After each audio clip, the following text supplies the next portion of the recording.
a German princess become one of Russia's most famous rulers? Hello and welcome to my series on the Romanov dynasty. Today we're talking about the one you've all been waiting for, Catherine the Great. Well, because there's so much to cover with Catherine the Great, I'm going to make 3 different videos about her. In this, the first video, we're going to cover her life before she married Peter.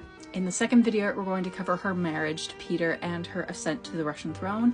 And in the third video, we're going to talk about her reign as Empress of Russia. Born in 1729, Catherine was originally named Sophia Augusta Frederica.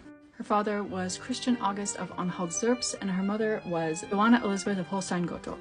As a child, she was very energetic and curious. She excelled in her studies and learned etiquette. But her childhood was not without struggle. Her mother, Joanna, desperately wanted to climb the social ladder, and she prioritized her son to be able to do so. Because of this, she neglected her daughter, her oldest child, Sophia. When her brother passed away at the age of 12, Sophia wrote in her diary, "My mother was inconsolable, and the presence of the entire family was necessary to help her bear her grief." Joanna then had to look to Sophia in order to climb the social ladder. From a young age, she drilled into Sophia the importance of making an advantageous match, so much so that she took Sophia to visit their elderly spinster aunt, who lived in a small room with 16 pugs. Not only did Sophia see what her life could potentially look like if she didn't marry, she realized that marriage would be a good way to escape from her mother. At the age of 10, Sophia met the then 11-year-old Charles Peter Ulrich. She noted that he had a sickly build and was already prone to drinking. But he had a claim to eventually become king of Sweden, and she noticed the way that people were looking at the two of them, and she thought the idea of becoming a queen sounded especially sweet to her ears. And at the age of 14, her uncle, 10 years her senior, had made an offer of marriage to her, and this had the full approval of her mother and her father. However, this proposal would soon be rejected due to a letter arriving from St. Petersburg.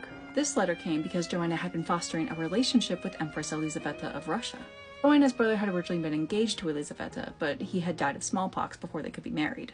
And in this particular letter sent from St. Petersburg, the Grand Marshal of the new heir to the Russian throne, the now Pyotr Fyodorovich, or Peter, wrote that Elizaveta had requested Joanna and Sophia to appear at the Russian court. She gave them 10,000 rubles and told them to travel incognito and not to tell anyone their destination. Sophia and Joanna left, and Sophia would never return to the country of her birth ever again. Upon arriving in Russia, Sophia became astutely aware of the fact that Peter didn't hold any love or even care for her, and if she wanted to succeed at the Russian court, she would have to impress Empress Elizaveta. She quickly took to learning the Russian language and even stayed up late throughout the nights to study. However, she soon caught pneumonia due to the harshness of the cold Russian nights. When things seemed to be taking a turn for the worse, Joanna had requested a Lutheran priest to come and visit Sophia. But Sophia said that she wanted an Orthodox priest to attend to her. This did wonders to endear people to Sophia, and Elizaveta herself even helped nurse her.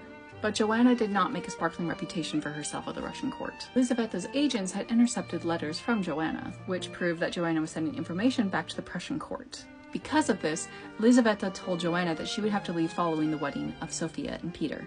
The pair were officially betrothed on the 28th of June, 1744. It was also on that day that Sophia was baptized into Russian Orthodoxy and took the name Yekaterina Alexeyevna, or Catherine. And on the 21st of August, 1745, Catherine and Peter were married. But this union was not destined to be a happy one. Catherine wrote that her heart predicted little happiness, and she would be right. Don't forget to tune in next time when we talk about the tumultuous marriage between Peter and Catherine's path to becoming the longest reigning Empress of Russia.